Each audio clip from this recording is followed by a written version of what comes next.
Shalom, we welcome you, Royals. Church is a family, and we are all one kingdom family. In this family, we prepare Sunday service. Ibadah merupakan hal yang esensi dalam komunitas ini, karena dalam ibadah kita bisa mengalami perjumpaan dan menyadari kasih Allah yang begitu besar lewat pujian penyembahan dan doa-doa yang dinaikkan, serta pemberitaan firman Tuhan.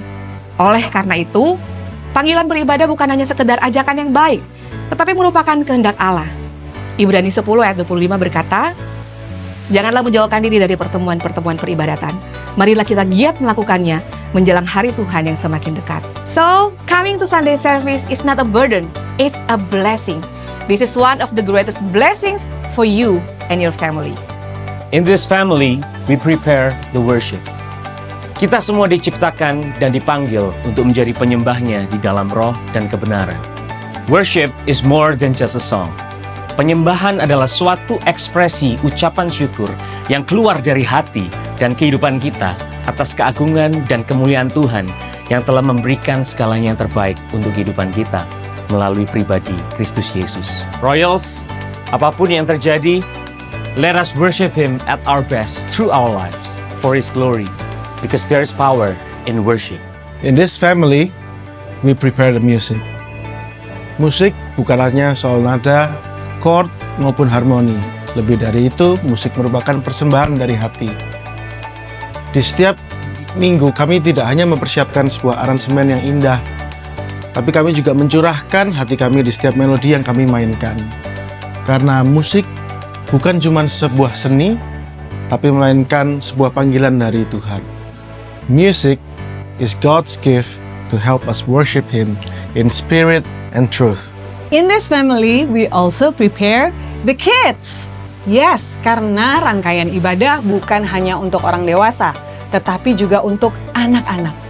Mari kita latih anak-anak kita untuk datang kepada Tuhan dan beribadah secara teratur setiap minggunya. Sebab Yesus sangat mengasihi mereka. Di matanya, anak-anak bukanlah pengganggu. Malahan mereka mendapatkan tempat di hati Yesus dan ada dalam rencana Allah.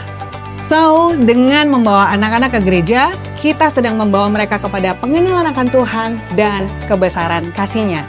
Let us train up the kids in the way they should go. Even when they're old, they will not depart from it.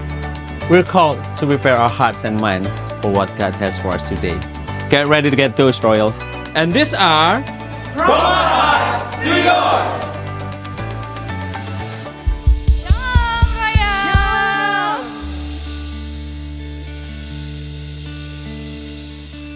Ada sukacita minggu ini, saudara? Amin? The year of decision ini, siapa yang siap bangkit bagi nama Tuhan? Boleh bangkit berdiri sambil colek kanan kirinya. Mari kita bangkit bagi nama Tuhan.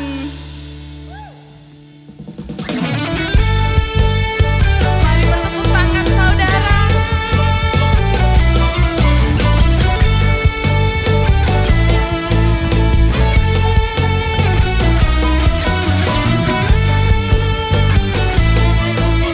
Kami mau bangkit untuk menyerukan nama-Mu, Yesus. Haleluya. Nyanyikan.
sampai setiap lutut.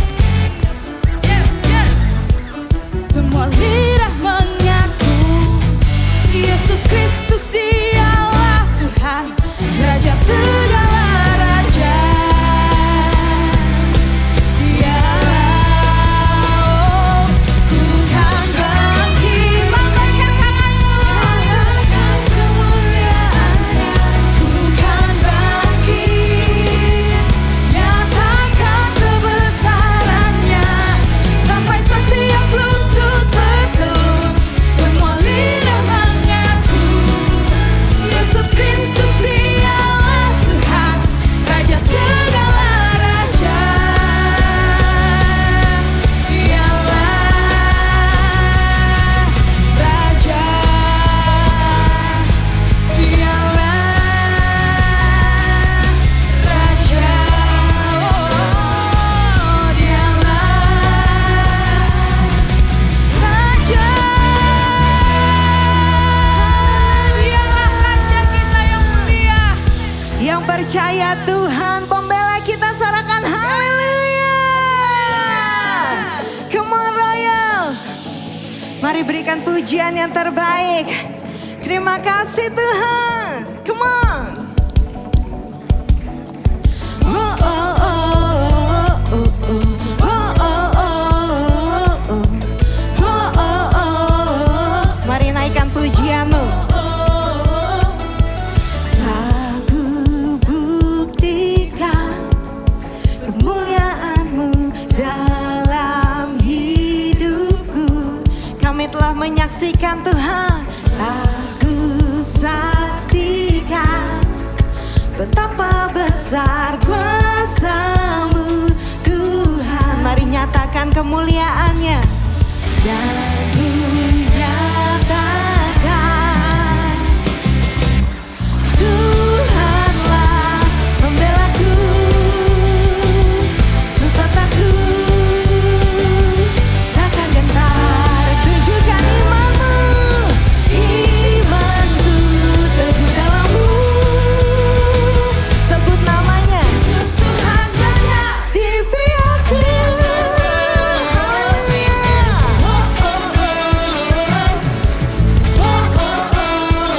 Mari dengan iman-Mu nyatakan, aku saksikan perbuatan-Mu dalam hidupku. Dia membuktikannya Royal. Aku buktikan. Terima kasih Tuhan. Besar kuasa-Mu Tuhan. Mari angkat pujian-Mu. Dan ku nyatakan Dia pembela kita. Tuhanlah pembelaku, amin. Ku takkan gentar.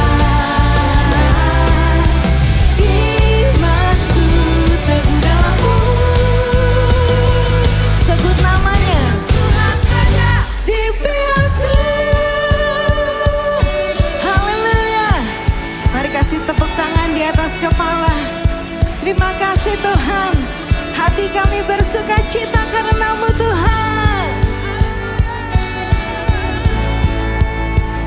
Mari nyatakan, thank you Lord.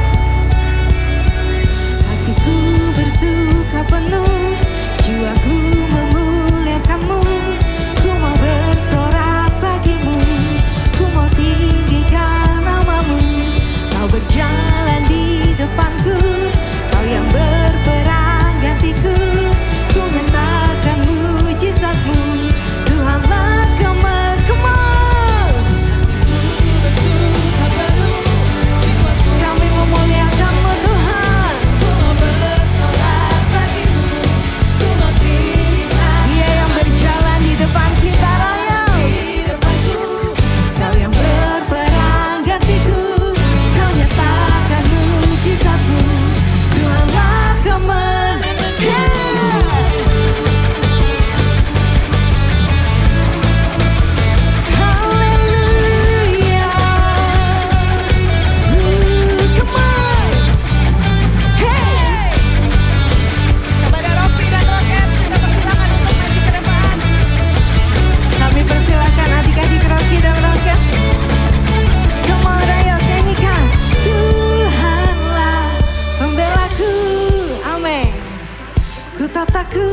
Shalom saudara-saudara, saya minta saudara-saudara untuk bisa bangkit berdiri kembali.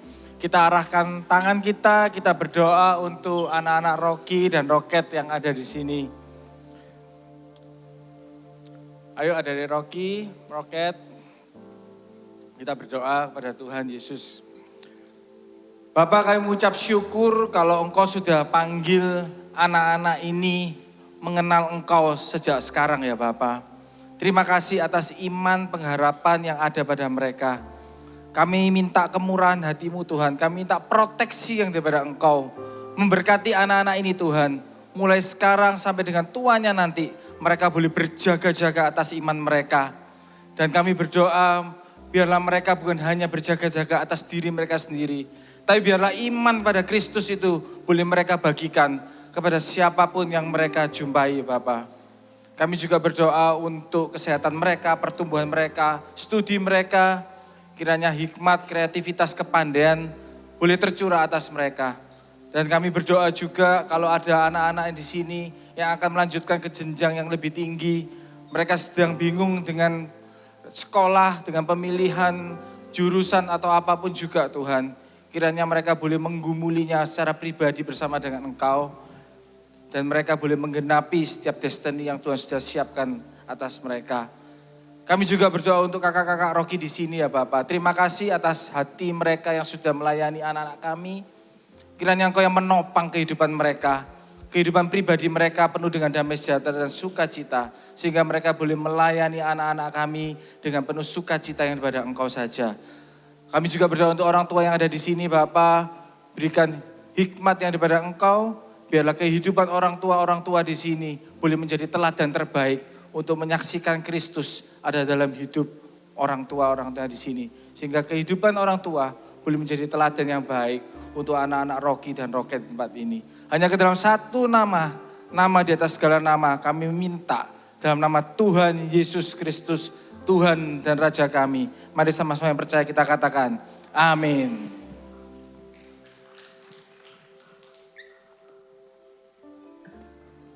God bless you Rocky and Rocket. Selamat beribadah di kelas masing-masing ya. Saya mengajak setiap kita untuk melihat seperti anak-anak ini ya. Anak-anak bisa percaya penuh kepada orang tuanya. Saya undang untuk semua bangkit berdiri. Kita mau menyambut firman Tuhan dengan melihat seperti anak-anak melihat. Percaya seperti anak-anak percaya.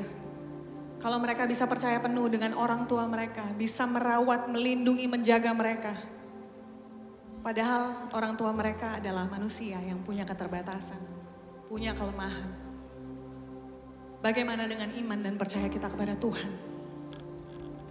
Yang tadi kita sudah nyanyikan ya, Tuhan Engkau Raja, pembelaku, Tuhan pembelaku, Tuhan yang adalah Raja dalam hidupku. Apakah kita mau percaya seperti anak-anak percaya? Mari sambut firman-Nya dalam momen yang teduh untuk kita menyembah Dia. Hadirat-Nya ada di tempat ini. Saya percaya hadirat-Nya yang menguatkan setiap kita. Bahwa segala musim hidup kita ada di dalam tangan-Nya. Siapa yang mampu menjaga hidup kita selain daripada Dia, Sang Pemilik hidup kita. Amin, Royals. Mari kita sembah Dia, mari kita sembah Dia. Ya Allah, ya Raja kami, Yesus Kristus Tuhan kami yang hidup. Kami mau percaya penuh kepadamu. Kami mau tinggikan nama-Mu di tempat ini. Kami mau, mungkin kami membawa beban dalam hidup kami. Mungkin ada kekhawatiran, mungkin ada ketakutan. Satu yang kami percaya, Kau pemilik hidup kami. Terima kasih Tuhan, terima kasih Tuhan.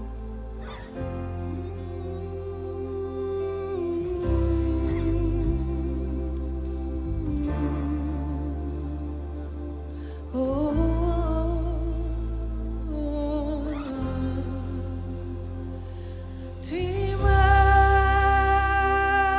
kasih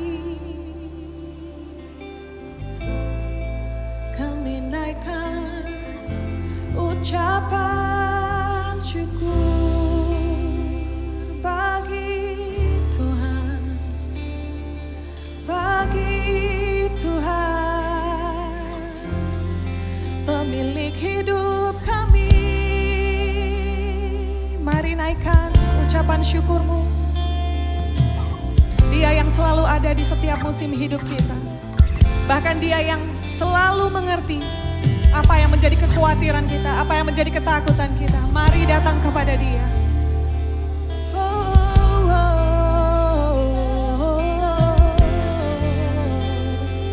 Kami datang Tuhan dengan segala kerendahan hati. Kami mau datang dan berserah pada Raja yang hidup, Raja yang berdaulat, Raja yang pegang masa depan. Kami yang tidak bisa melihat masa depan kami, tapi kami tahu siapa yang memegang masa depan kami, yaitu Engkau Tuhan. Kami sembah, kami mau percaya. Apapun kondisi, apapun keadaan, Kau tetap yang kami tinggikan, yang kami muliakan. Oh, bangkit hai jiwaku, berharaplah kepada Dia, berharaplah lagi kepada namanya yang kudus. Karena pengorbanan-Mu, Kau berikan hidup yang baru. Kami jadi anak-Mu, terima kasih Tuhan.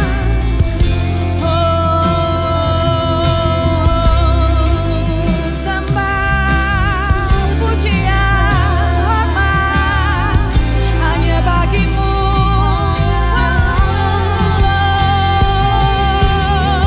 Terima kasih untuk penyertaan-Mu, terima kasih untuk korban-Mu di atas kayu salib. Kau mengangkat kami menjadi anak-Mu Tuhan. Sungguh berharga bagi-Mu, di mata-Mu hidup kami.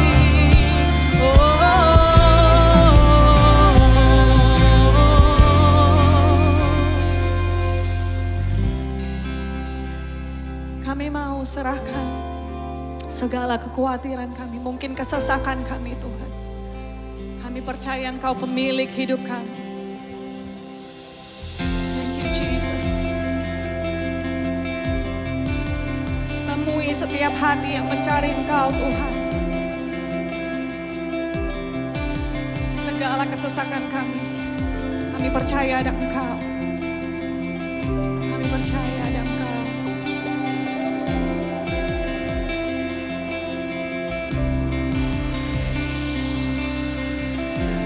Dalam kesesakanku, Kau beri kedamaian-Mu. Dalam keraguan, ku temukan wajah-Mu. Karena pengorbanan, karena pengorbanan-Mu, Kau jadikanku baru. Sungguh ku terkagum, amanku di dalam-Mu, Yesus. Mari Royals, waktu sesuai rencana.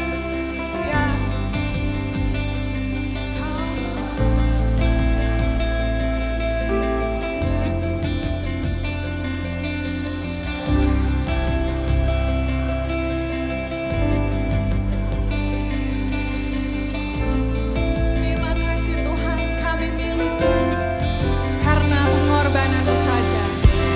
Karena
kami meninggikan Engkau Tuhan, Raja kami.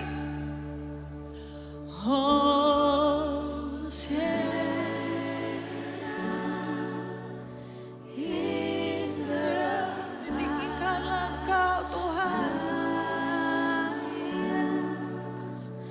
Let our King be lifted up.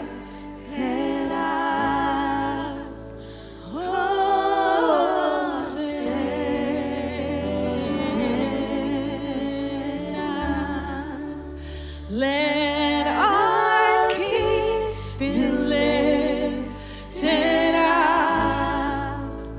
Let our King be lifted up. Let our King be lifted up.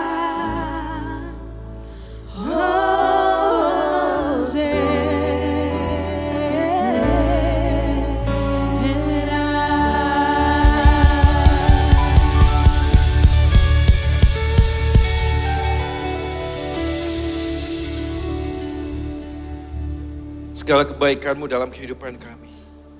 Terima kasih Tuhan, untuk kasih dan anugerah-Mu dalam hidup kami. Siapakah kami ini ya Tuhan, manusia yang berdosa, yang bisa memuji Engkau dengan mulut kami dan hidup kami. Jikalau bukan karena Kristus Tuhan kami yang sudah lebih dahulu rela datang ke dalam dunia ini, untuk menebus dosa kami, menyucikan kami, menguduskan kami, dan Engkau bangkit mengalahkan kuasa dosa dan sengat maut. Kami tidak akan pernah mampu berdiri di hadapan Tuhan yang Maha Kudus hari ini di tempat ini ya Tuhan. Tapi karena Kristus Tuhan kami yang sudah menebus dosa kami dan Engkau sudah bangkit dari kematian, membuat kami sadar bahwa kami sedang berhadapan dengan Allah yang hidup. Allah yang senantiasa menyandengkan telinga-Mu untuk setiap doa yang kami naikkan. Allah yang bekerja melampaui apa yang kami bisa doakan dan fikirkan.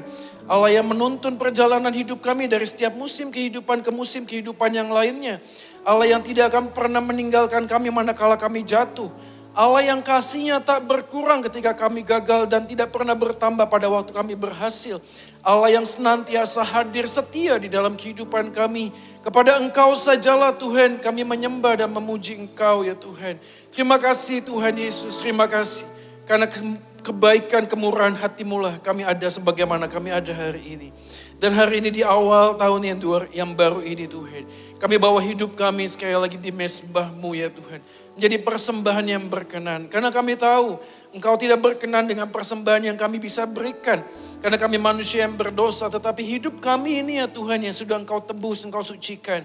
Kiranya boleh menjadi persembahan yang membawa bau harum kepada Dikau ya Tuhan. Dan hari ini kami rindu sekali lagi dibentuk oleh firman-Mu. Tuhan bentuklah kami Tuhan dengan firman-Mu. Supaya di tengah-tengah dunia yang gelap, di tengah-tengah dunia yang bengkok ini, kami sadar bahwa kami hanya bisa hidup karena firman Tuhan. Kami hanya bisa menjalani hidup dari hari ke hari karena firman-Mu. Yang menuntun kami, menghibur kami, menopang kami. Yang menuntun kami dalam perjalanan ini. Tuhan bicaralah kepada kami, hamba-Mu yang sangat berdosa. Yang tidak lebih baik dari setiap orang dalam ruangan ini, memohon anugerah Tuhan.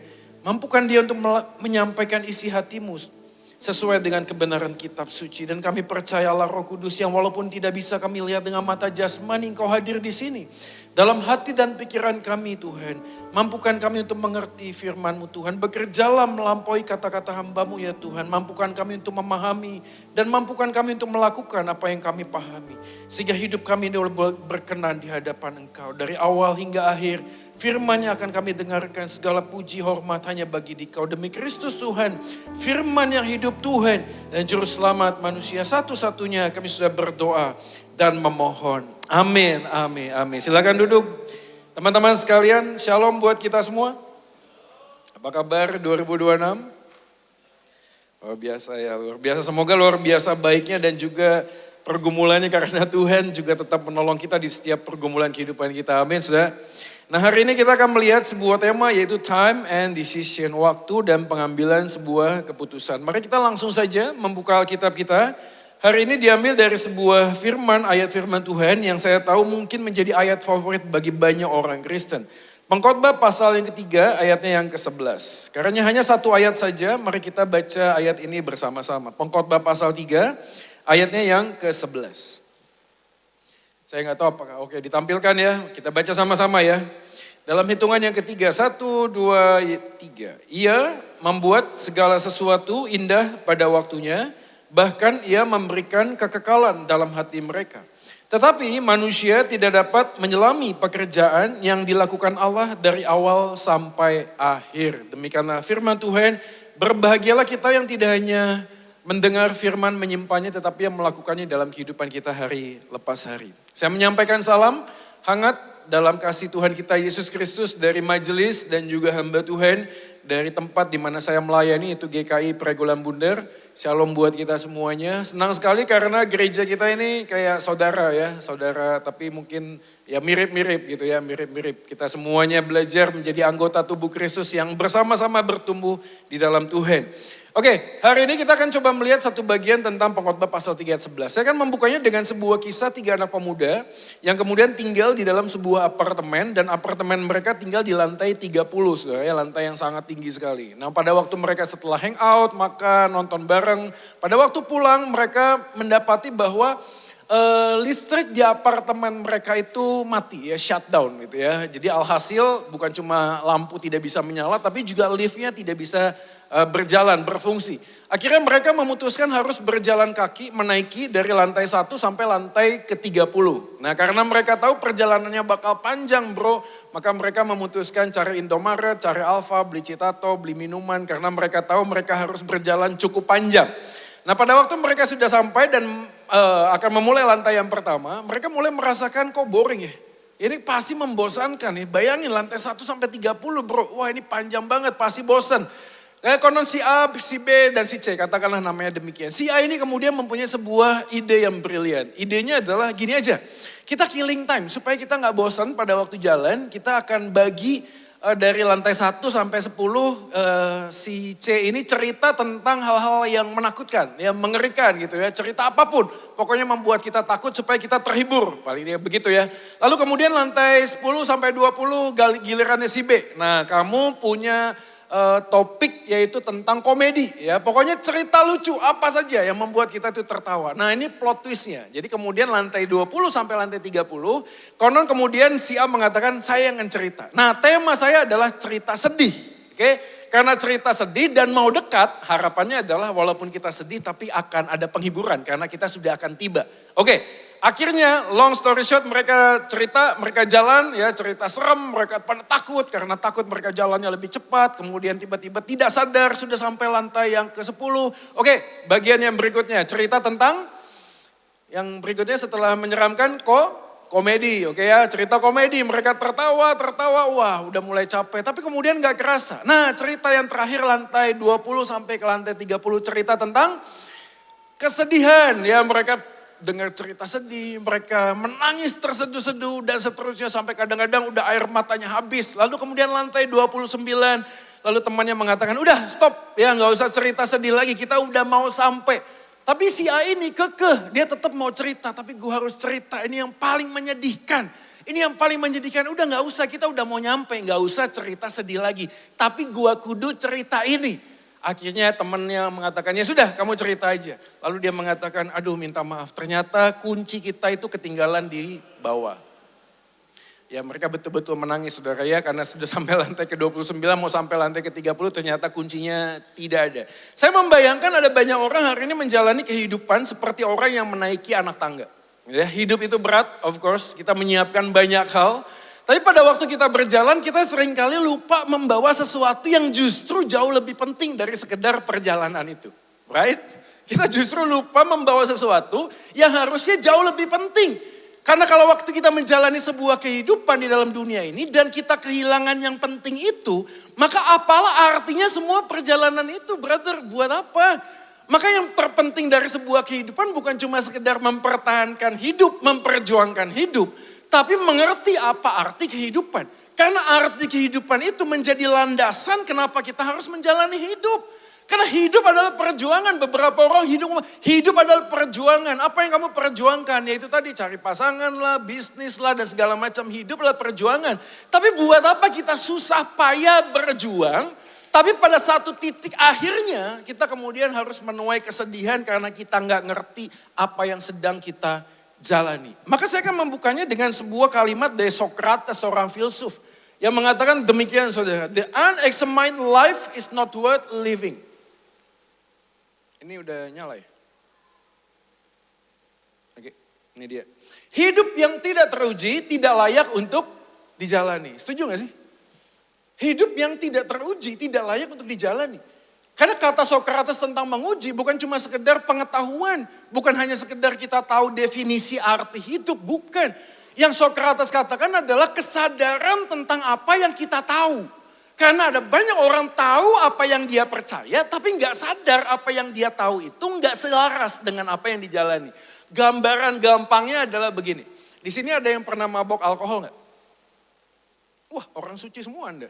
Ya, kalau gitu saya nggak usah khotbah lagi, nggak ada ya semuanya baik-baik ya. Oke lah kalau gitu saya ngaku dosa. Saya sebelum bertobat sering mabok alkohol, oke ya. Jadi kalau saya ke pub pulang gitu ya setelah minum-minum itu biasanya kena razia. Entah kenapa gue selalu kena razia.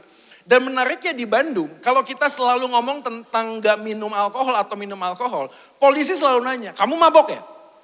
Nah, saya jawab, enggak pak. Wah tapi mulutnya, enggak pak.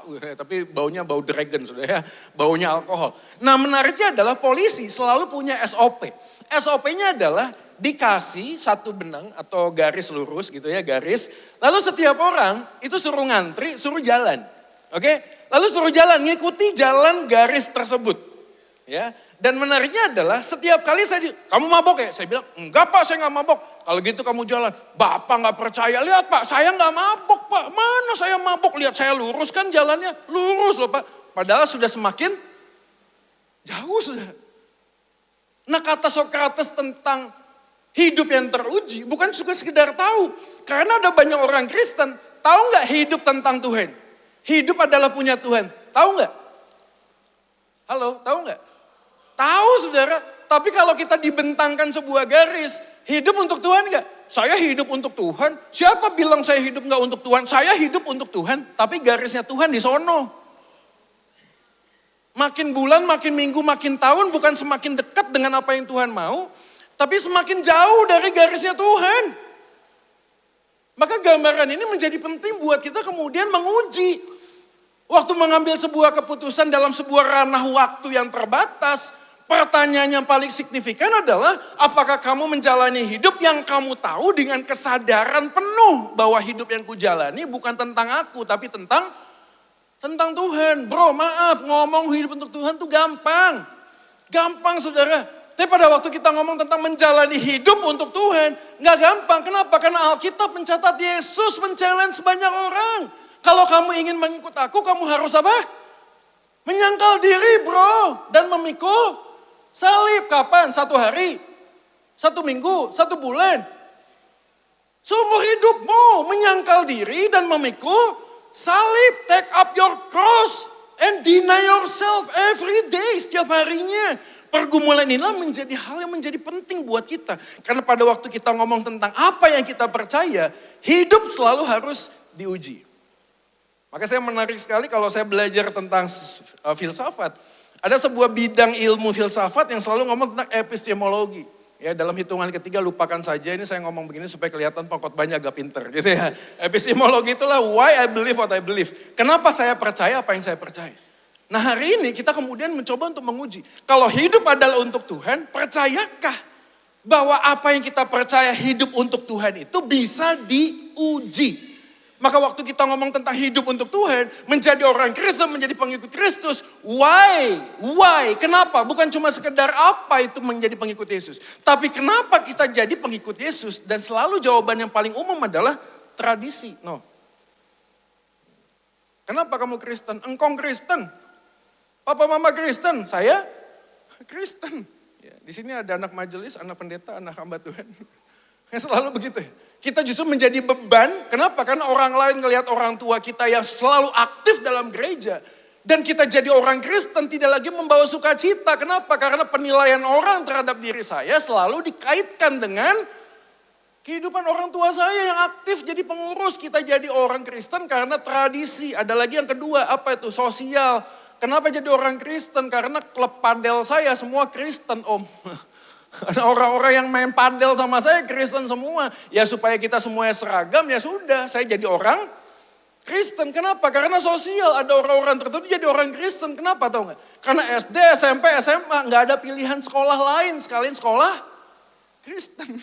Jadinya Kristen. Kenapa? Sosial. Lalu yang berikutnya masalah apa? Psikologi. Bapak podcast sedunia, Deddy Kobuzer, waktu dipindah server, itu kan membuat sebuah statement. Statementnya selalu menjadi umum. Saya setelah memeluk agama yang baru, saya menemukan apa yang saya tidak dapatkan dahulu. Apa itu? Damai dan ketenteraman. You tanya siapapun yang pindah server, pindah agama dari A ke B, B ke C, C ke D. Selalu ada jawaban yang sama. Apa itu? Psikologi. Masalahnya apa? Saya merasa nyaman Pak di agama yang baru. Dan biasanya psikologi itu dekat dengan apa? Dengan mistik. Kok bisa dengan mistik? Karena beberapa orang jadi Kristen mengaku punya pengalaman goib. Kok bisa? Dulu Pak suatu kali. Pada waktu bisnis saya bangkrut, saya mimpi. Di dalam mimpi itu saya didatangi satu orang. Baju putih, jenggot putih, baju putih, kuda putih, tongkat putih, semua putih. Dan itu Yesus. Lalu saya tanya, kok kamu tahu itu Yesus? Memang pakai name tag. Kalau pakai name tag, Yesus Kristus. Nah itu baru bisa Yesus. Karena baju putih, tongkat putih, jenggot putih, bisa siapapun. Bisa siapapun, tapi beberapa orang memilih jadi orang Kristen. Kenapa? Karena faktor psikologi, faktor mistik. Yang berikutnya masalah teologi dan filosofi. Beberapa orang Kristen hari ini, khususnya anak muda, memilih tidak punya agama tapi percaya Tuhan. Pernah dengar yang ini gak? Unaffiliated people. Orang-orang tertentu yang udah males, jengah dengan agama. Capek om. Ya punya agama, buat apa punya agama? No lihat pendeta sono ngomongin pendeta sono. Gereja sono berantem sama gereja sini. Selalu gambarannya adalah curi domba, curi domba. Itu om lihat sejarahnya ada banyak pendeta katanya begini begitu. Ujung-ujungnya aset, ujung-ujungnya duit, ujung-ujungnya begini dan lain sebagainya. Capek udah gak usah perlu agama, yang penting percaya Tuhan. Percaya Tuhan. Dan saya nggak tahu berapa banyak orang mungkin saja datang ke gereja, ikut kebaktian, tapi hati kecilnya mengatakan, udahlah Chicago Bulls lah. Semua agama-agama itu kan buatan manusia. Coba saya tanya, kira-kira ya, kalau Tuhan itu punya agama, agamanya Tuhan itu apa? Ayo, Yesus agamanya apa? Ayo, Tuhan agamanya apa? Tolong jawab. Tuhan agamanya apa? Kalau Anda jawab Kristen, saya akan tanya Katolik, Advent, Karismatik, Pentakosta, kira-kira apa alirannya Yesus Tuhan? Sudah pertanyaannya seringkali ditanyakan sudah. Apakah memang Tuhan itu punya agama? Kalau memang begitu, kenapa agama-agama mengatakan bahwa kita menyembah satu Tuhan? Kalau memang menyembah satu Tuhan ya sudah pindah-pindah agama sama saja. Tapi faktanya kan gak begitu om. Yang sana ngomong kalau kamu nyembah Yesus gak masuk surga. Tapi kalau kita di sini harus nyembah Yesus supaya masuk surga. Gimana mungkin? Ini kan bertentangan om. Ini kan bertentangan. Sudah gak usah mikir begitu. Yang penting saya ini percaya ada Tuhan. Kita time out sedikit ya. Pause. Coba saya tanya. Dari sekian banyak alasan mengapa saya percaya apa yang saya percaya. Anda ada di mana? Kenapa Anda jadi orang Kristen? Kenapa harus percaya Yesus? Kenapa? Kenapa sudah? You have to answer this question, man. It's very important question. Buat apa kita menjalani sebuah kehidupan yang katanya hidup buat Tuhan, tapi kita nggak kena tahu Tuhan yang seperti apa yang kita percaya. Jodoh di tangan Tuhan, amin. Ini nggak ada yang jomblo di sini. Semua udah sholat. Jodoh di tangan Tuhan, amin. Amin, betul nggak? Kalau gitu ya udah tunggu aja di rumah gitu ya. Nanti suatu kali malaikat datang, ini bawa cowok ketok pintunya nih. Cowok nikah sana. Gitu. Kan gak gitu ya. Jodoh di tangan Tuhan. Tapi kita harus tahu dan melihat apa yang Tuhan kasih kepada kita. Betul gak sih? Nah pertanyaannya adalah kalau jodoh di tangan Tuhan. Lu tahu gak tangan Tuhan yang mana? Tangan Tuhan yang mana? Jodoh di tangan Tuhan. Oke Pak. Ya harus kenal Tuhannya dong. Baru tahu kenal tangannya dong. Gimana mungkin kita ngomong tentang hidup untuk Tuhan kalau gak mengenal Tuhannya, maka menguji sebuah kehidupan itu menjadi sangat penting dan inilah yang dilakukan oleh pengkhotbah. Sebelum dia masuk pasal 3 ayat 11, dia mengatakan segala sesuatu indah pada waktunya. Pengkhotbah itu adalah orang dengan tipe, dengan gambaran menguji apa yang menjadi tesis kehidupannya. Maka menarik, Jerome, ini bukan Jerome Pauline ya, bukan ya. Seorang teolog dahulu itu menerjemahkan atau menerjemahkan dari bahasa Ibrani ke Vulgata bahasa Latin, itu yang konon dipakai banyak gereja pada saat itu, membuat kata pengkhotbah itu Ecclesiastes. Kenapa kok Ecclesiastes? Karena akar katanya eklesia, apa itu kumpulan. Kenapa? Karena ini sejalan. Karena bahasa Ibrani kata pengkhotbah adalah kohelet. Dan kohelet punya akar kata kahal. Maaf ya secara teknis sedikit aja ya. Saya tahu pernikahan kita dan hidup kita udah susah. Saya tidak mau membuat Anda lebih susah. Enggak. Tapi izinkan saya membagikan ini karena ini penting. Pengkhotbah itu enggak tahu siapa sebenarnya penulisnya. Konon yang mayoritas ngomong adalah Salomo. Dia menulis 3 kitab. Ada Amsal, Kidung Agung, dan Pengkhotbah. Tapi ada banyak perdebatan, apakah sungguh-sungguh pengkhotbah ini adalah Salomo yang menuliskannya? Masih banyak pertanyaan. Tapi begitu dibuka dengan sebuah kalimat, aku pengkhotbah, kata yang dipakai di sana adalah kohelet. Seakan-akan dia menyamarkan namanya supaya menemukan esensinya. Esensinya adalah gak usah penting siapa saya. Yang penting adalah pesan saya ingin sampaikan. Apa itu pesannya? Bahwa sebuah kebenaran perlu diuji. Maka kahal, ngumpulkan banyak orang, uji. Maka dimulai dengan sebuah tesis. Segala sesuatu yang dilakukan manusia di bawah matahari adalah kesia-siaan. Kesia-siaan. Dan dia menguji, ayo uji. Ini pesan ya, teman-teman sekalian, kalau Anda hari ini mempunyai sebuah keyakinan yang tidak pernah mau Anda diskusikan dengan orang lain. Kemungkinan besar apa yang Anda yakini adalah sebuah kebodohan.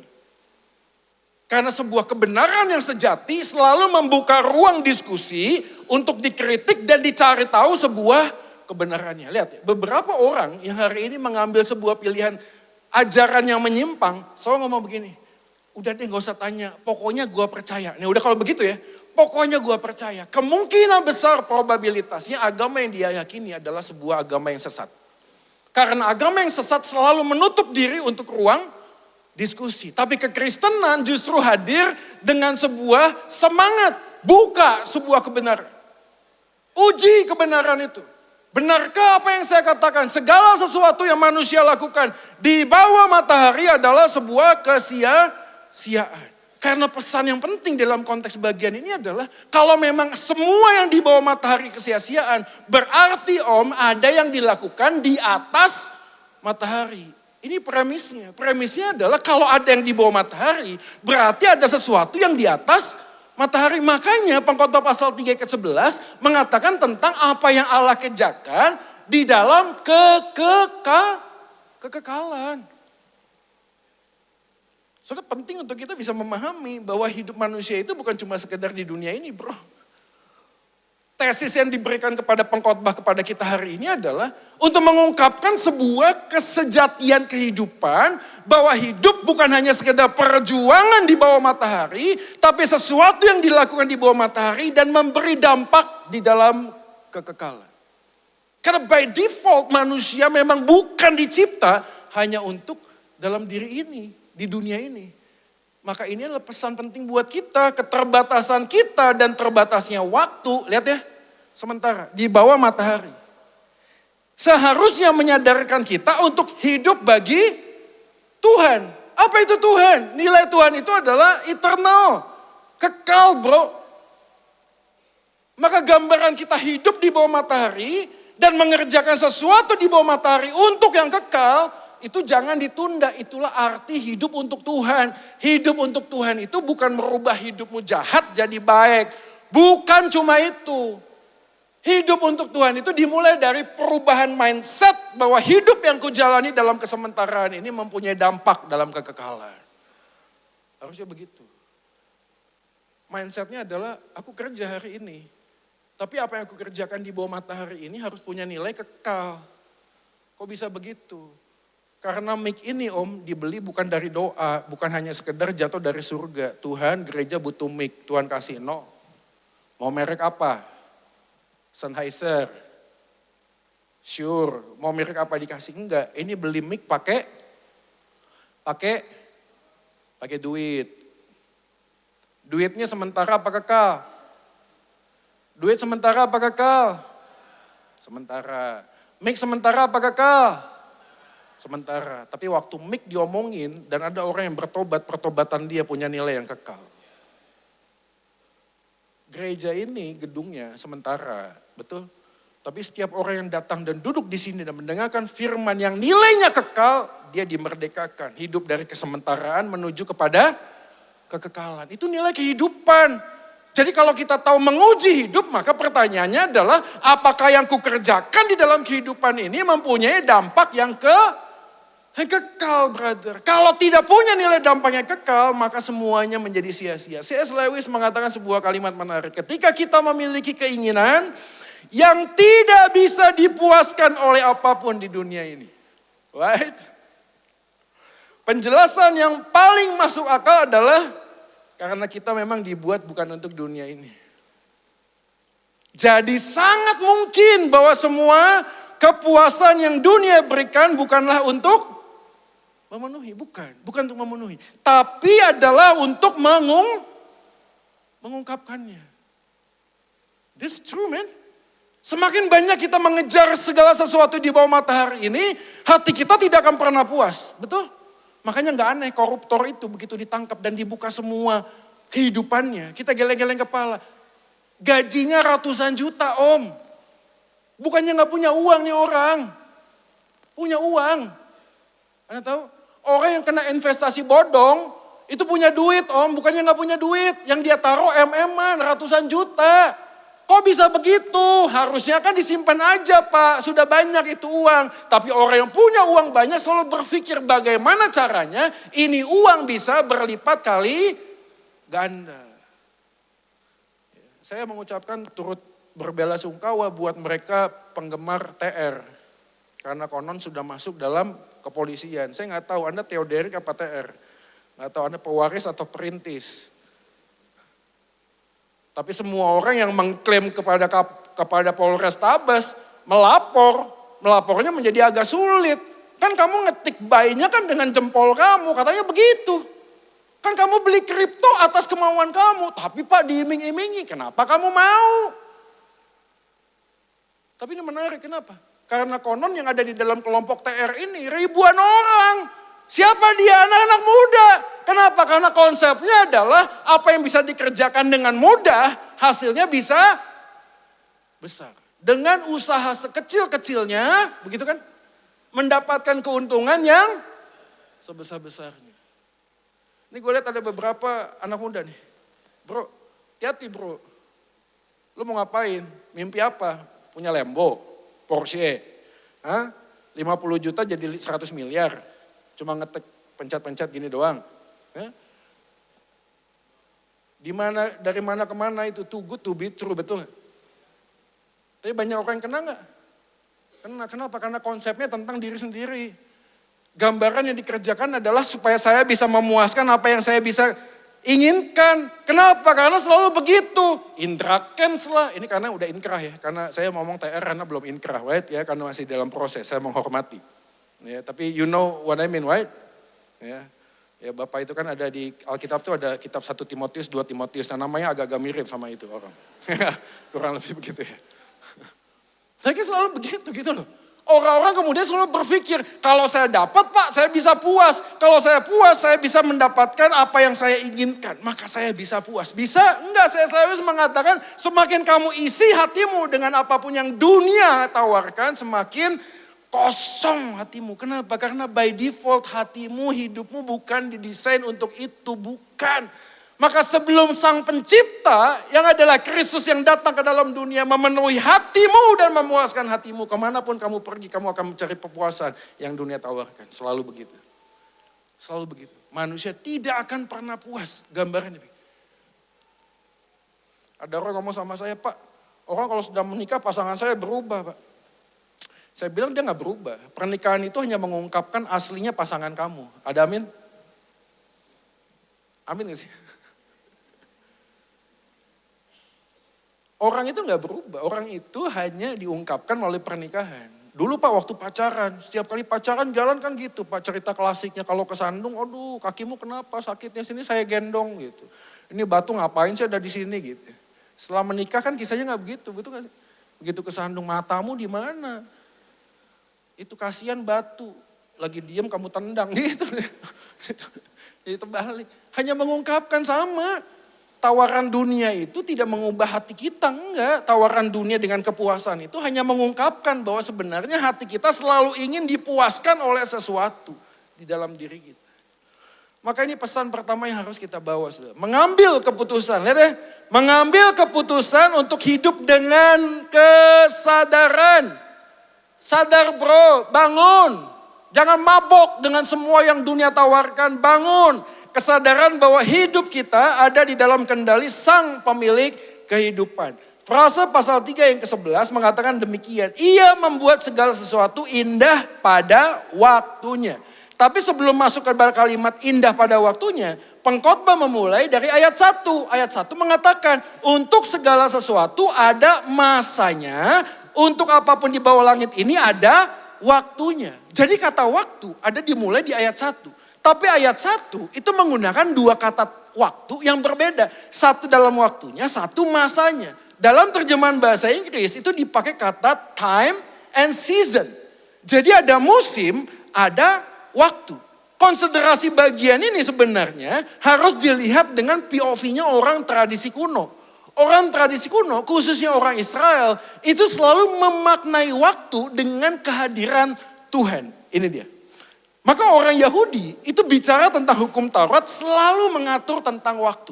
Dari hal yang sangat rigid, hari, minggu, bulan, selalu ada bagian gambaran ini. Ini dia, ada waktu untuk jam doa, ada tahun sabat, ada tahun Yobel. Bahkan konon orang Yahudi itu melampaui saudara sepupu kita yang bicara tentang doa. Rigid sekali, semuanya diatur. Bukan cuma sekedar itu, ada hari raya Pesak, ada Rosh Hashanah, ada Yom Kippur menandai peristiwa-peristiwa.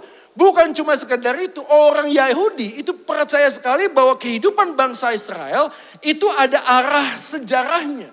Mulai di dalam perbudakan, dilepas dari perbudakan, ada nabi-nabi, ada raja-raja, ada hakim-hakim dan seterusnya. Maka semuanya tertata dengan sedemikian, maka itulah dimasukkan dengan musim. Jadi waktu bukan cuma sekedar jam 1, jam 2, jam 3, jam... Bukan, tapi setiap waktu jam-jam tertentu orang Yahudi percaya intervensi ilahi selalu ada di dalamnya. Menarik sudah. Tapi ini pesan yang penting buat kita. Waktu kita memaknai hidup untuk Tuhan, maka setiap detik, menit, jam, dan waktu yang kita jalani selalu ada musim di mana Tuhan itu intervensi di dalam hidup kita. Dan saya mendapatkan pesan gini, kenapa orang Kristen gak bisa bergerak melihat Tuhan itu jauh lebih indah dan Tuhan itu punya rencana yang baik dalam hidupnya. Anda tahu kenapa? Karena mereka tidak bisa melihat Tuhan di masa lalu ketika kehidupanmu sedang terpuruk dan hidup di dalam duka cita. Kita sulit melihat Tuhan. Dan kita selalu bertanya, Tuhan, di manakah Engkau? Di manakah Engkau ya Tuhan? Dan trauma masa lalu dengan semua kejadian yang membelenggu kita, sulit sekali membuat kita kemudian melihat masa depan. Tapi pengkhotbah percaya bahwa segala peristiwa hidup yang terjadi di masa lalu, Tuhan selalu hadir. 2025 ke belakang ada yang punya pengalaman dibully. Saya kemarin ketemu dengan satu anak pemuda yang dibully. Ya, apa kabarmu sekarang? Masih proses. Ada di antara kita yang hari ini di tahun yang lalu harus mengambil keputusan yang sulit dalam pernikahan. Ada yang mungkin di antara kita di tahun ini harus datang ke gereja yang biasanya berdua, bertiga, hari ini harus sendirian karena kehilangan orang yang dikasihi, entah itu meninggal dunia, pass away. Saya turut berduka cita untuk hal itu yang terjadi. Tapi dalam masa lalu seringkali ada interupsi kehidupan yang membuat kita kemudian shock. Dan bertanya, Tuhan, di manakah Engkau? Salah satu kejadian yang cukup menyedihkan di tahun lalu adalah saya kehilangan sahabat saya namanya Bang Oja. Kaget juga sih, saya gak tahu apakah Anda kenal ya pendeta Marojahan si Jabat. Saya dapat info, rencana mau besuk. Tapi berita udah mengatakan beliau dipanggil pulang oleh Tuhan. Usia 56 kalau gak salah. Badannya gagas. Kalau khotbah, saudaraku.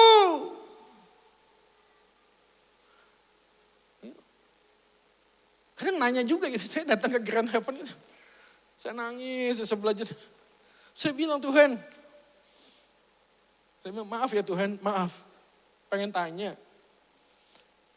No, di luar ada banyak pendeta yang mata duitan no. Ada pendeta tuh yang main gila sama sekretaris. Tuh ada pendeta tuh. Pindah agama. Tuh ada pendeta tuh. Maaf ya, brengsek. Saya tanya, Tuhan kok nggak ini duluan yang mati? Ini Bang Oja ini, you have to open their YouTube, right? You have to listen about the testimony of their families. You have to hear it. Dia harus cerita. Saya tahu dia banyak kelemahan. Saya tahu, saya juga ada kelemahan. It's only human, man. Pastor juga human, manusia. Saya bertanya tuh, kenapa nggak beri? Ini orang inspiratif. Ini keluarganya ini dari nol. Ini saya tahu nih keluarganya. Dari dia pindah ke Malang. Saya tahu gimana dia pernah di sebuah gereja, pernah ditekan. Saya pernah dengar ceritanya. Tapi ini orang. Saya bertanya, Tuhan kenapa ya? Dan saya nggak tahu berapa banyak dari kita juga mungkin punya pertanyaan yang sama. Tuhan kenapa Tuhan dari sekian miliar manusia, sekian banyak orang, kenapa yang begitu sakit kepala datang ke dokter yang didiagnosa tumor otak itu saya. Itu random disease, penyakit yang random nggak tahu.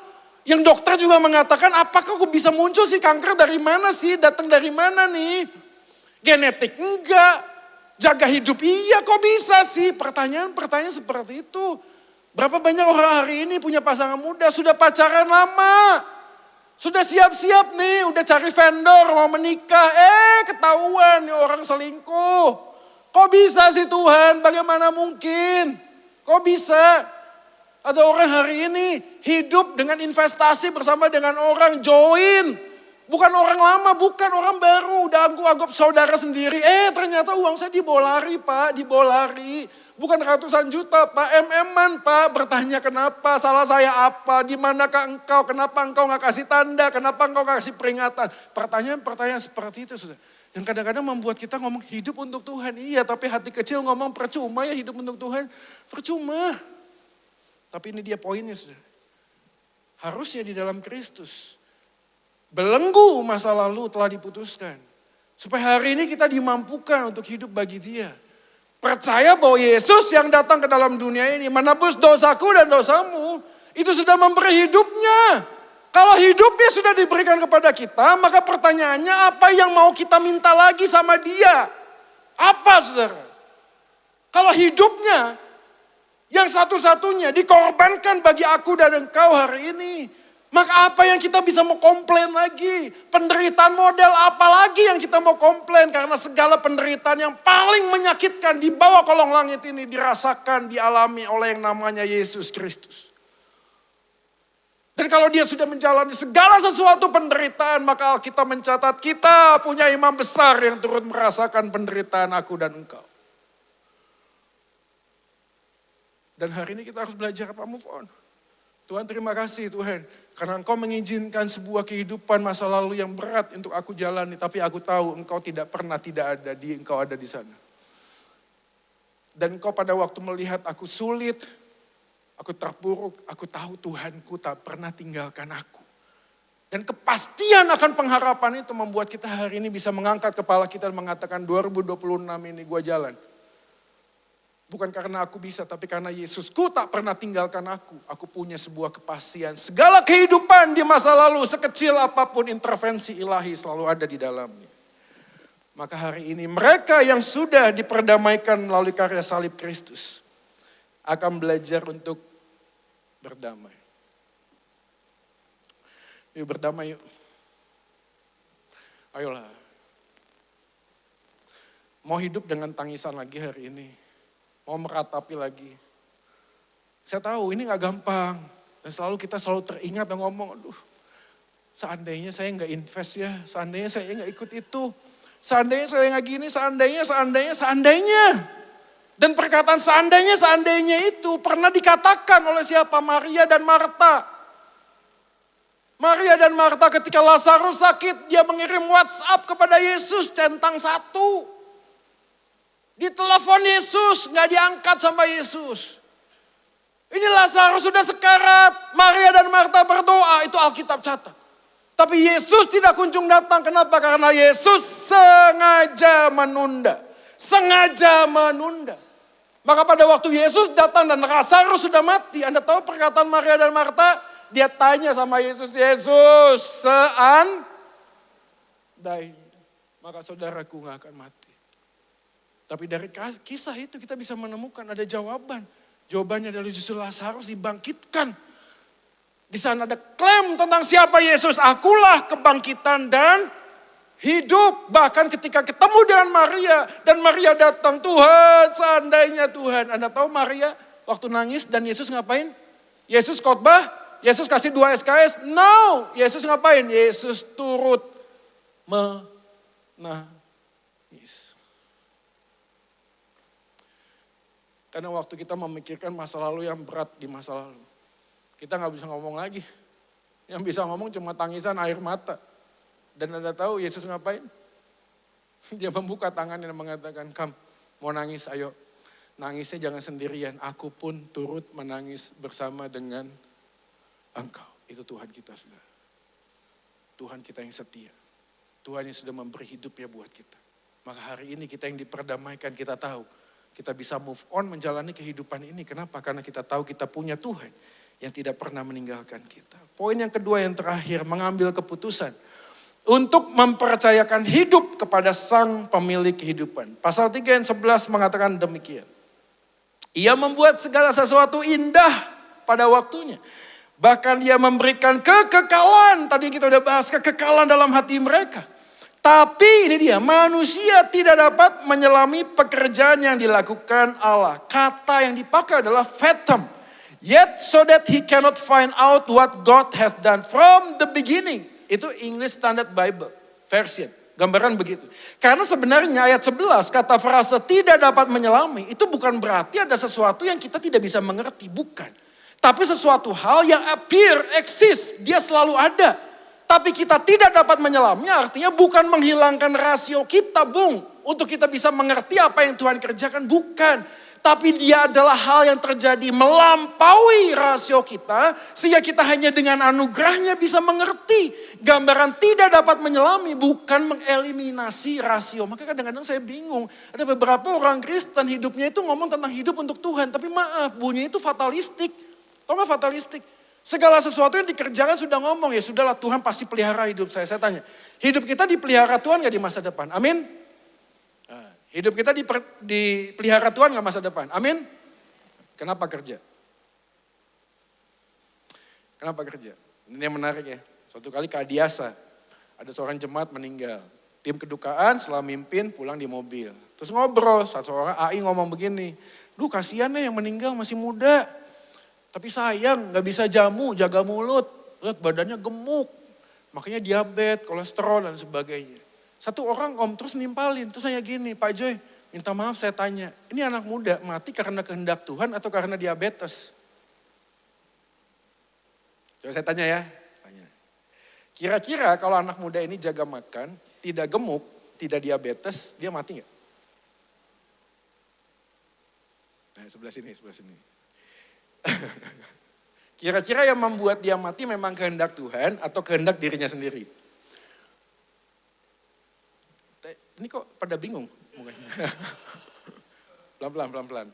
Ini anak muda, nggak jaga makan ya. Jadi badannya gede tuh, ya diabetes, kolesterol, hipertensi. Nah dia meninggal, betul ya? Nah pada waktu dia meninggal itu kehendak Tuhan atau karena dia diabetes? Ya. Karena pertanyaannya bisa premisnya dibalik. Dibaliknya begini, ada nggak anak muda?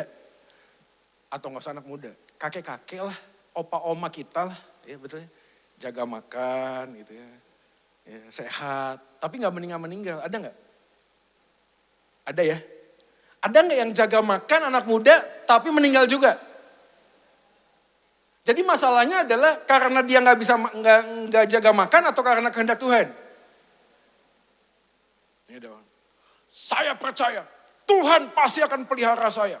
Kalau Tuhan mau saya meninggal, pasti meninggal. Kalau Tuhan tidak mau saya meninggal, saya tidak akan meninggal. Dia pakai Pajero dia yang cumi-cumi itu. Di tol. Kenceng, 200 nope mentok. Gitu. Terus ngomong, kalau Tuhan akan manggil saya, pasti saya mati. Kalau enggak, saya tidak akan mati. Pertanyaan, kalau dia mati kehendak siapa?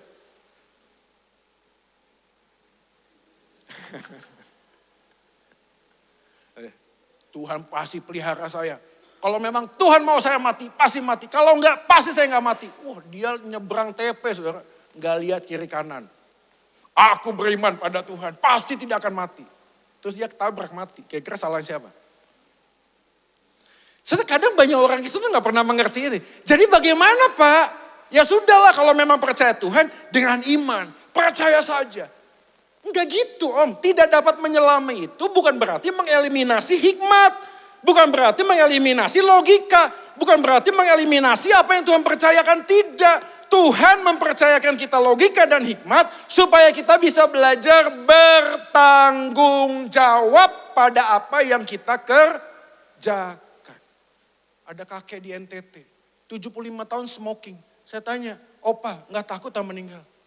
Kamu itu tahu apa? Saya dari SD ngerokok, gak mati-mati, sekarang 75. Teman saya umur 50 gak pernah ngerokok, mati dia. Kalau gitu ngerokok aja, gitu? Kalau gitu ngerokok aja, begitu? Enggak saudara, karena masalahnya adalah kita selalu berpikir hasil akhir. Enggak, bagian kita adalah bertanggung jawab terhadap apa yang dipercayakan oleh Tuhan. Maka ini penting buat orang Kristen. Hidup untuk Tuhan itu bukan hanya sekedar percaya Tuhan, percaya. Bukan. Tapi dengan hikmat dan logika yang Tuhan percayakan, lihat. Pekerjaanmu yang terbaik kau berikan buat Tuhan. Bukan cuma sekedar supaya kamu dapat angpau, dapat promosi, dapat gaji yang bagus. Bukan. Tapi sebuah bentuk pertanggungjawaban saya yang saya lakukan yang terbaik. Pertanyaan, engkau kerja baik-baik, tidak dapat promosi terus, bisa nggak? Bisa nggak? Bisa saudara, tapi kalau Anda berpikirnya, saya kerja keras harus dapat promosi, Anda akan kecewa. Kecewa saudara. Dan akan terus bertanya, Tuhan, saya kurang apa Tuhan? Saya harus apa Tuhan? Dan inilah banyak orang Kristen, Tuhan saya sudah melayani. Kalau sudah melayani, kita punya gambaran apa? Harusnya saya dapat sesuatu yang baik. Nah pada waktu kita sudah melayani, kok malah banyak masalah? Anda bertanya, kenapa? Karena sejak awal logika dan hikmatmu berfokus kepada apa yang engkau inginkan. Manusia tidak dapat menyelami, artinya adalah kita mengerjakan apa yang Tuhan percayakan di sini. Pulpit Commentary mengatakan, man sees only minute parts of the great whole. Segala sesuatu, kita hanya melihat kecil saja. He cannot comprehend all at one view, gak bisa ngeliti.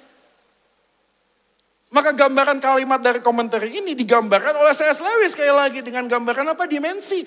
Binatang itu satu dimensi, manusia itu dua dimensi. Dari satu garis, kita punya 4 garis.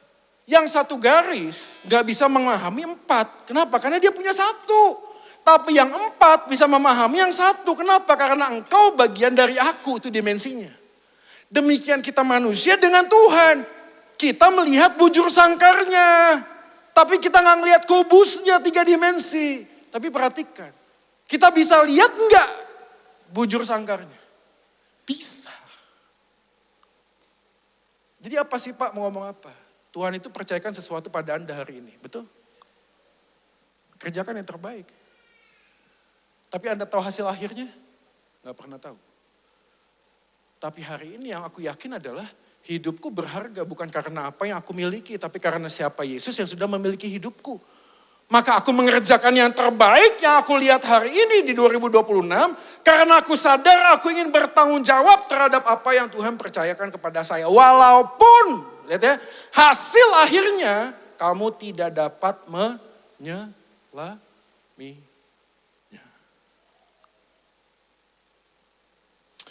Yang putus pacar tahun lalu, doa, amin, move on, benar gak sih? Nata hati dulu, betul, butuh proses, jangan langsung cari yang baru. Tapi harus siap suatu kali, ketika ada seseorang mendekati kamu. Saya di DM soalnya, Kak Joy, Ini ada cowok deketin saya mundur pelan-pelan. Saya tanya kenapa mundur? Itu jawaban akhirnya, saya takut. Jangan-jangan nih orang sama seperti kejadian di masa lalu. Apa yang terjadi di masa lalu? Mengecewakan saya. Maka pertahanan diri saya adalah daripada saya terluka, lebih baik saya tidak melakukan. Demikian juga di gereja. Anda tahu berapa banyak orang saya ketemu di gereja nggak lagi pelayanan. Dulu pelayanan nggak? Pelayanan dulu. Kenapa Pak sekarang nggak pelayanan? Saya pernah tersakiti sama orang gereja. Maka beberapa orang pernah ngomong begini, Pak, gereja itu seperti restoran. Maksudnya gimana tuh? Kalau Anda masuk restoran, makan makanannya enak, sudah berhenti di sana saja. Jangan pernah mengambil keputusan pergi ke kitchen. Karena kemungkinan besar setelah Anda pergi ke kitchen, Anda tidak akan datang ke restoran itu lagi. Makan nasi goreng enak. Lihat ke kitchen, chefnya kalau masak nasi goreng. Makanya asinnya organik Om. Asinnya enak, kenapa? Itu dari natural, dari keringet chefnya. Mau datang lagi gak makan? Gak mau makan lagi. Gereja kayak gitu. Udah, kalau kebaktian datang aja di sini nih. Ya, ikut pengurus, ikut komsel, ikut kelompok kecil, gak usah. Karena waktu kamu mutusin ikut komsel, kamu tahu aslinya. Ini orang nih kalau di gereja angkat tangan begini-begini. Aslinya gak gitu.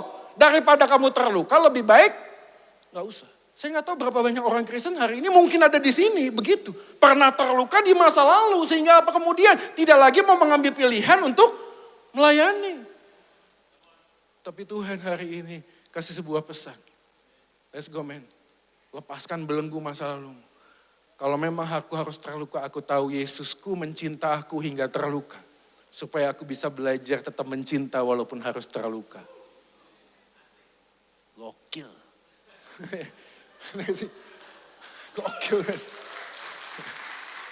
Yesusku mencintaku hingga terluka, bayangin. Dia cinta gue sampai dia terluka.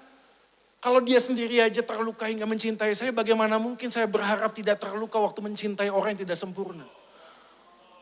Impossible. Tapi kita tahu saudara, panggilan kita hari ini bukan masalah luka atau tidak terluka, tapi bertumbuh serupa dengan Kristus. Tapi bagaimana mungkin kita bisa bertumbuh serupa dengan Kristus kalau kita menarik diri dari sebuah bentuk pelayanan komunitas. Apa yang dipercayakan Tuhan hari ini? Let's go. Anda lagi mikir tentang bisnis, Anda mau mengambil sebuah terobosan, Anda berpikir, aduh takut gagal lagi gini. Kalau kamu sudah lakukan apa yang terbaik yang kamu bisa lakukan, lakukan. Apa yang dipercayakan, lakukan. Motif hatimu bersih. Tapi apakah selalu akan berhasil? Belum tentu. Tapi engkau tahu ketika engkau memulai bersama dengan Tuhan, Tuhan tidak akan pernah tinggalkan kamu untuk menjalaninya. Dan janji itu sudah lebih dari cukup untuk kita hari ini bisa jalan. Benar gak sih? Bisa jalan saudara. Maka dalam perjalanan hidup ini yang terakhir. Kita baca sama-sama. 3, 2 ya. Dalam kedaulatannya. Apa? Tuhan bisa membiarkan kita mengalami pergumulan. Tapi apa? Tidak akan pernah meninggalkan kita saat menghadapi pergumulan itu. Kita kasih tepuk tangan buat Yesus saudara sekalian. Anda bisa dibiarkan saudara sekalian. Anda seperti bisa Ayub. Tapi selama perjalanan Ayub hidup, dia adalah Tuhan yang setia, tak pernah tinggalkan Ayub. Kita percaya bahwa setiap kegagalan yang kita lakukan tidak menggagalkan rencana Tuhan dalam hidupmu hari ini. Kalau Anda melangkah, jauh lebih baik ketika Anda mendapati Anda gagal, tapi Anda melangkah. Kenapa? Karena melangkah adalah bagian dari iman. Karena iman sejatinya bukan menanti tapi mencari. Amin. Iman sejatinya bukan menuntut tapi memberi. Lakukan yang terbaik yang Tuhan sudah percayakan buat kita hari ini. Dan suatu kali-kali lihat, menutup 2026, Anda akan geleng-geleng kepala dan terpesona Tuhan. Kamsia Tuhan. Apa yang tak pernah aku doakan dan pikirkan kau nyatakan dalam hidupku. Dan aku melihat apa yang tidak mampu aku lakukan, tapi Yesusku mampu melakukan lebih daripada apa yang aku bisa pikirkan dan doakan. Amin. Mari kita berdoa.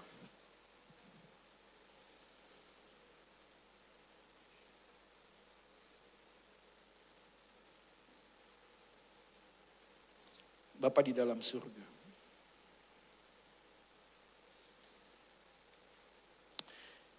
Pagi hari ini kami membawa hidup kami di hadapan Tuhan. Jikalau engkau melihat di antara kami mungkin sedang bergumul. dengan banyak pergumulan yang kami harus hadapi. Di masa lalu kami yang membuat kami terbelenggu dan sulit sekali untuk melihat masa depan. Setiap kali mengambil keputusan selalu berpikir, nanti kalau kejadian lagi gimana ya?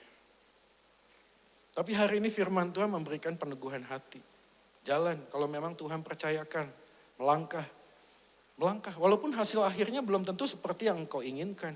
Tapi waktu kamu meresponi, engkau sudah memberi nilai khusus di hadapan Tuhan karena engkau belajar taat dan setia kepada apa yang Tuhan percayakan.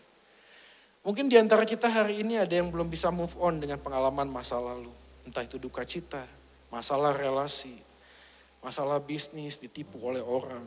Kesulitan untuk melihat kebaikan dan keindahan Tuhan. Karena apa yang terjadi di masa lalu kita seakan-akan membelenggu kita. Tapi hari ini Yesus datang melepaskan belenggu itu. Yesus datang mengatakan, ayo nak, melangkah, berjalan. Pegang tanganku karena aku tahu engkau tidak bisa berjalan sendiri. Pegang, karena aku tak pernah tinggalkan tanganmu. Jikalau ada di antara kita hari ini juga bergumul untuk melihat 2026. Penuh dengan kekhawatiran, kecemasan, ketakutan. Hari ini ambil keputusan. Ingat saudara sekalian, keputusan bukan hanya sekedar tahu tapi sadar.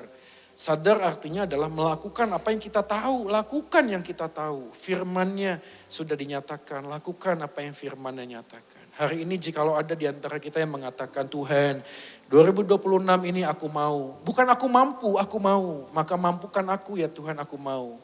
Aku mau untuk melangkah, aku mau untuk mengambil terobosan. Aku mau untuk mengambil sebuah langkah yang pasti di tahun 2026 ini. Bukan karena hasilnya seperti apa yang kami harapkan.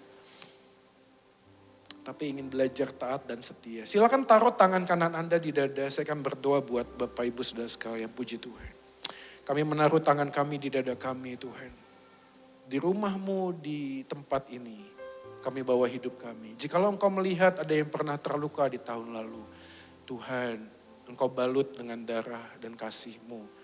Kalau ada yang tahun lalu mengalami banyak kedukaan. Ditinggalkan oleh orang yang dikasihi. Kisah-kisah yang tragis yang mungkin terjadi. Bisnis yang mungkin kolaps, Tuhan tolong. Gantikanlah ketakutan, kekhawatiran kami dengan damai sejahtera-Mu. Jikalau engkau melihat hari ini ada beberapa pernikahan yang sudah merasa percuma lah dipertahankan. Percuma, dia memang begitu. Tapi hari ini ingin belajar untuk berharap setia kepada Tuhan. Tuhan tolonglah, mampukan kami. Tolonglah kami ya Tuhan. Di dalam keterpurukan kami untuk tetap melihat kepada Yesus. Terima kasih Tuhan, terima kasih. Silakan turunkan tangan. Kami berdoa buat gereja ini kiranya Engkau nyatakan kehendak-Mu di tahun yang ke depan. Kami percaya visi yang Engkau sudah berikan adalah anugerah Tuhan yang Engkau berikan. Dan Tuhan tetap menyertai gereja ini. Segala puji, hormat dan syukur kami hanya bagi Engkau di tempatnya maha tinggi. Amin. Mari kita berikan tepuk tangan yang terbaik buat Yesus Tuhan kita. Haleluya. Thank you so much Kak Joy Manik. Kita diberkati semua ya dengan firman Tuhan melalui beliau. Coba sekali lagi tepuk tangan untuk firman Tuhan dari Kak Joy Manik. Mari kita siapkan perjamuan kudus kita, roti dan anggur. Yang belum dapat bisa minta asyir. Tuhan memang gak pernah, Kristus tidak pernah datang untuk bawa agama, saudara, datang ke dunia ini. Dia selama hidupnya datang ke dunia ini, dia hanya membawa satu, yaitu kerajaan Allah yang datang ke muka bumi ini. Dan bagi siapapun kita yang hari ini, tadi ya, dari Kak Joy, mengapa kita percaya Kristus? Itu perlu kita renungkan, saudara. Saya mau bilang pada saudara, it's okay. Kalau awal-awal saudara mungkin ngikut teman, it's okay. Kalau saudara pertama-tama mungkin dapat mujizat dari Tuhan, it's okay. Tapi apakah di hati saudara dan iman saudara bisa berkata, meskipun hari ini aku tidak mengalami mujizat, atau aku mengalami struggle dan mengalami penderitaan, aku tetap memilih mengikut Kristus. Karena aku percaya apa yang dia lakukan 2000 tahun yang lalu. Dia mati untuk aku. Dia bangkit untuk aku. Kalau dia mati saja, percuma.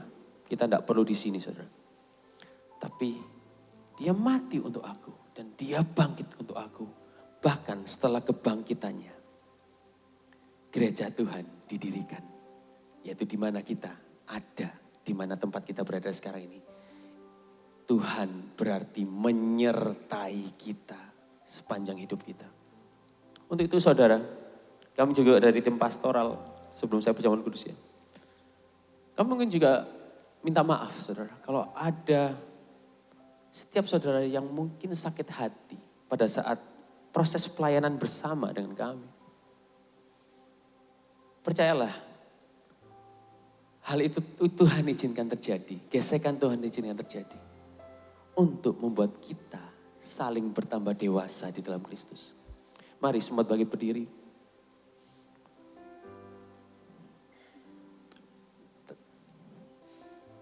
Saudara percaya bahwa Kristus Tuhan kita adalah pemilik kehidupan kita. Dan dia yang pegang kendali atas semua kehidupan kita. Dan mari saudara, Tuhan itu memberikan kita free will untuk mengambil keputusan setiap harinya. Setiap harinya. Kehendak bebas untuk memilih memang. Apakah kita memilih jalannya atau jalan kita sendiri. Tapi saudara, apa yang akan kita lakukan hari ini? Yaitu perjamuan kudus. Memakan roti yang sebagai simbol tubuhnya yang dipecahkan di kayu salib. Dan anggur sebagai simbol darahnya yang tercurah untuk kita semua. Sorry, thank you. Ini adalah bentuk di mana komitmennya dia, keputusannya dia 2000 tahun yang lalu untuk mengasihi kita tanpa syarat. Pengorbanannya tidak bisa terbayangkan saudara di kayu salib itu. Yang percaya, mari angkat roti ini. Pada malam waktu ia diserahkan mengambil roti dan sesudah itu ia mengucap syukur atasnya. Ia memecah-mecahkannya dan berkata, inilah tubuhku yang diserahkan bagi kamu. Perbuatlah ini menjadi peringatan akan aku. Royal Family, apakah kita percaya roti di tangan kanan kita adalah peringatan akan persekutuan kita dengan tubuh Kristus selama-lamanya? Mari kita makan roti ini di dalam nama Yesus.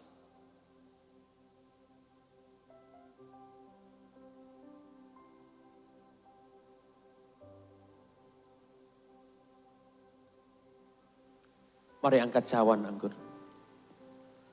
di tangan kita.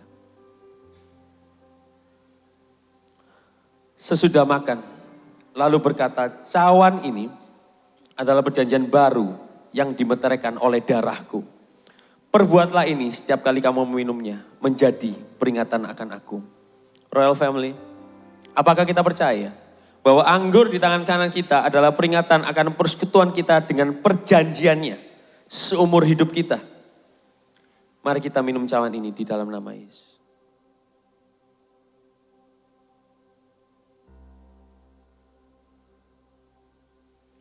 Mari angkat tanganmu.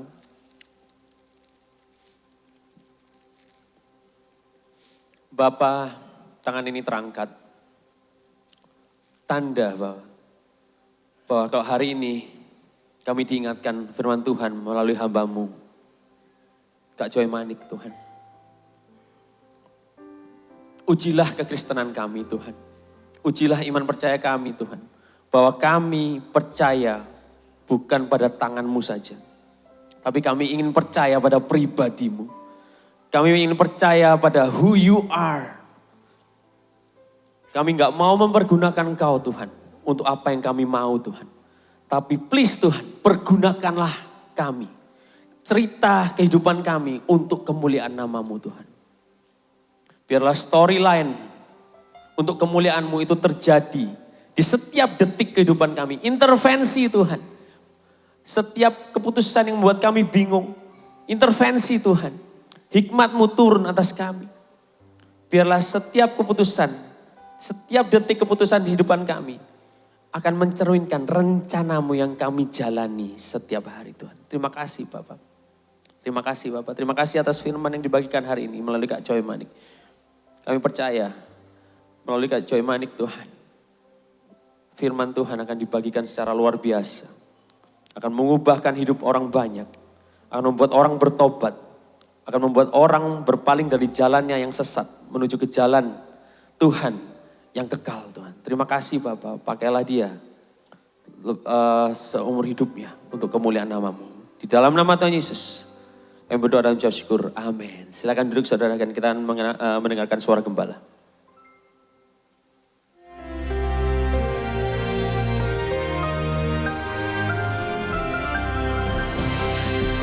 Shalom warga kerajaan. Masih berbicara tentang bagaimana from emptiness to fullness. Kata Naomi, jangan panggil aku Naomi. Namaku Mara, artinya pahit. Karena Shaddai meninggalkan aku. Tidak mungkin saudara. Tuhan itu setia. Kalau pun kita tidak setia, dia tinggal setia.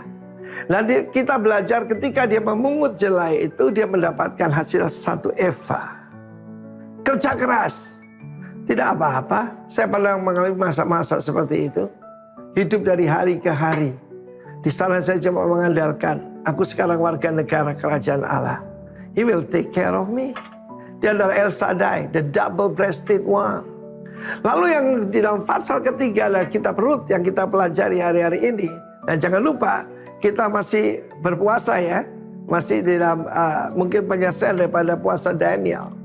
Di situ kita belajar untuk menyangkal diri. Tetapi temanya selanjutnya adalah be submissive. Dan saat itu ibu mertuanya yang miskin ini dia berkata, masih ada satu harapan buat kita. Ada seorang Gaal. Gaal itu adalah yaitu keluarga terdekat yang harus menebus. Menebus untuk membeli kembali semua properti. Di Israel properti tidak bisa dipindah-tangankan. Harus pada family itu, suku itu. Dan tapi caranya adalah harus ada yang menikahi kamu. Siapa mau menikahi seorang perempuan Moab? Dan tentu saja dulunya penyembah berhala. Dan maybe she's not a virgin waktu dia menikah. Tetapi saudaraku, ada seseorang ya yang disebutkan he's a great man of wealth, Gibor Israel. Sebab apa? Dia penurut firman Allah. Dan firman Tuhan menunjukkan dia disuruh minta tolong, tebuslah aku, redeem me. Jadilah Goel bagiku, Gaal aku, yaitu redeem me, tebuslah aku. Pada waktu selesai mereka mengirik jelai itu, dia pergi ke kaki, perhatikan kaki daripada Boaz. Ini this is not nothing sexual, nothing sensual, nothing romantic. Dia berkata, please, tebuslah saya. Dan pada saat itu, sebagai seorang gentleman, Boaz gambaran Tuhan Yesus. Saudaraku, dia berkata begini, masih ada yang lebih dekat. Aku harus minta permisi dulu. I know kingdom order. Saya mengerti peraturan ataupun order kerajaan. Banyak orang tidak tahu aturan, saudaraku. Tidak pernah diajar sih. Dan saudara yang firman Allah mengatakan, dia meminta selendangnya. Pada saat itu saudaraku diisi 6 eva jelai. Tanpa dia bekerja. Itu semacam yaitu uang muka daripada janji ke depan yang Tuhan tentukan. Mungkin hari ini saya bekerja keras dan cuma dapat 1 jelai. Ketika engkau mendekatkan diri di kaki daripada master, kamu akan menuai 6 kali lipat. Saya mengalaminya. Tapi ini belum akhir saudaraku ya. Ini baru permulaan. Seluruh cerita ini adalah tentang Gaal itu tadi. Redemption. And who is our kinsman? Redeemer, kinsman itu keluarga terdekat. Kinsman. Dan dia adalah Kristus. Dari surga saudara. Dia adalah El Gibor itu sendiri. Ya, dia adalah El Gibor itu sendiri. Dia adalah Sang Khail itu sendiri. The most powerful, mighty God. Tapi dia jadi manusia. Dan ajaib. Dari rahim Rut nanti lahirlah Obed, ya saudaraku. Kemudian Isai dan David dan keluarga saudara-saudaranya. Terus sampai Joseph dan Tuhan Yesus Kristus, the greater David. Saudara, ini more than fullness ya. Ini greatness. Karena itu saudaraku, pertama be decisive.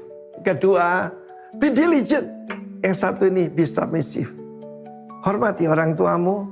Dia berkata, anakku, aku harus memberikan rest kepadamu. Aku memberikan kepadamu perlindungan. Dan dia tunjukkan jalannya. Jalan Tuhan, bukan jalan dunia. God bless you warga kerajaan. Amin.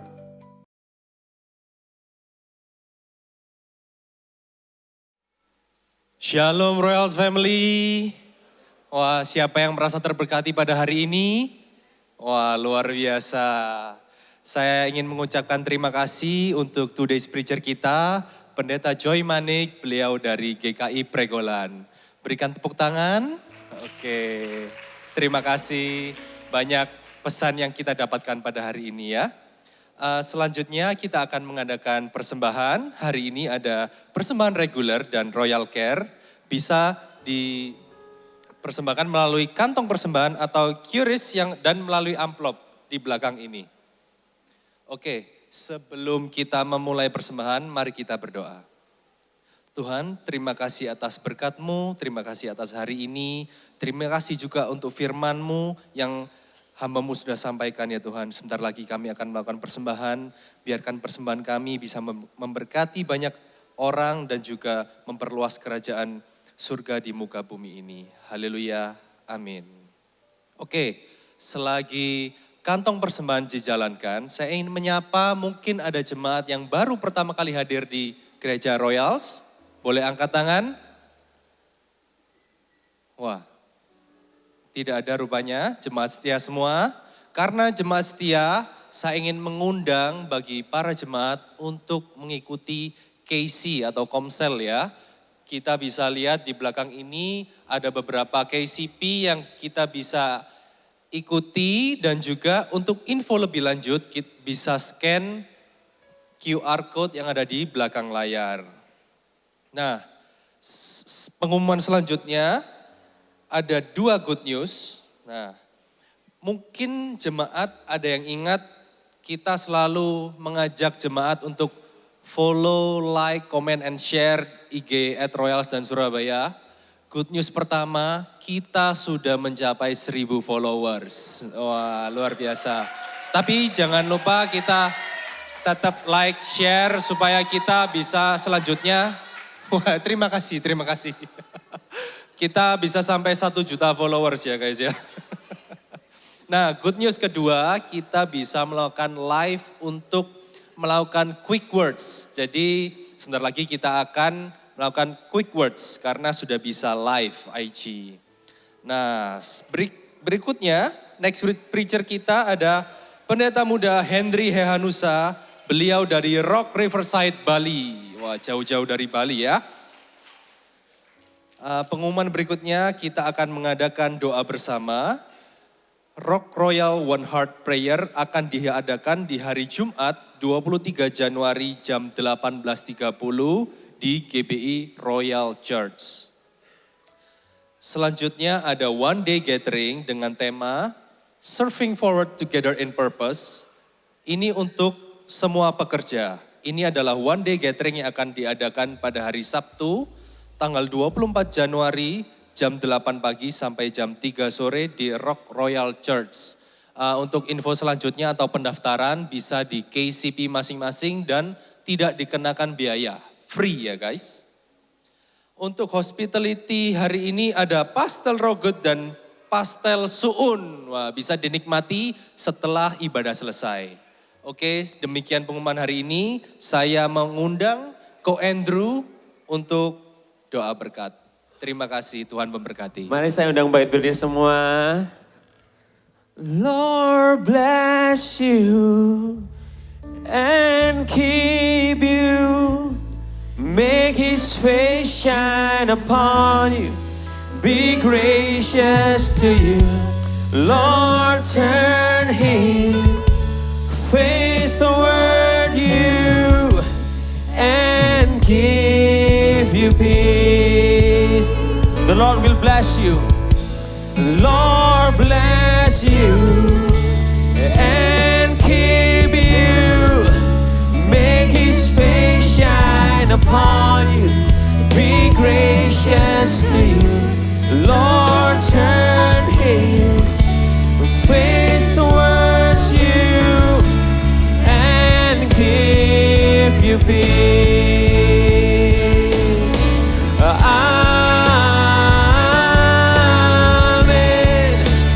Amen. Amen. Sing amen. Amen. Amen. Amen. Sing amen. Amen.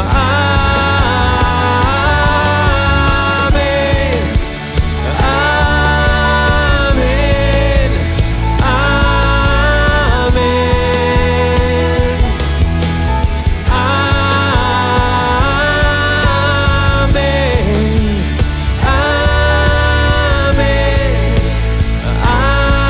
Amin. Ini doa kami Tuhan.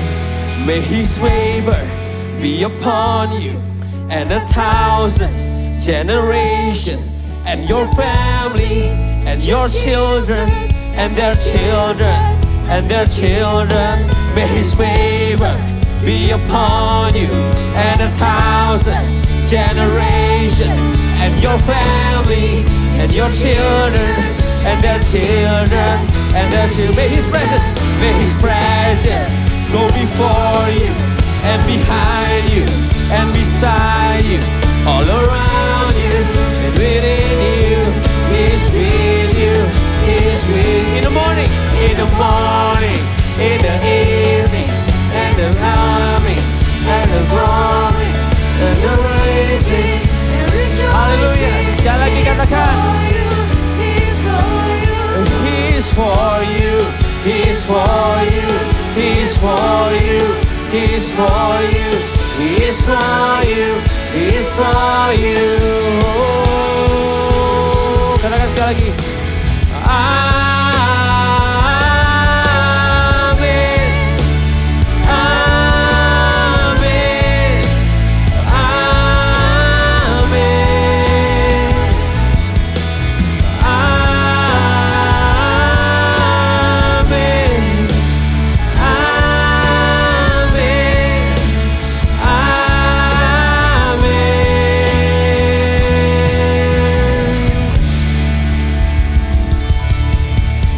Terjadilah apa yang Dia janjikan dalam hidupmu. Berkeputusanlah tepat sesuai dengan apa yang difirmankan. Dia bukan saja juru selamat dalam hidupmu, tapi Dia Raja yang bertata dalam hatimu. Jadikan Dia Raja. Set up your priority rights. Dari hari Senin sampai hari Minggu. Semua untuk kemuliaan nama Tuhan. In Jesus name, semua yang percaya, ini akan terjadi semua dalam hidupmu. Katakan, amin.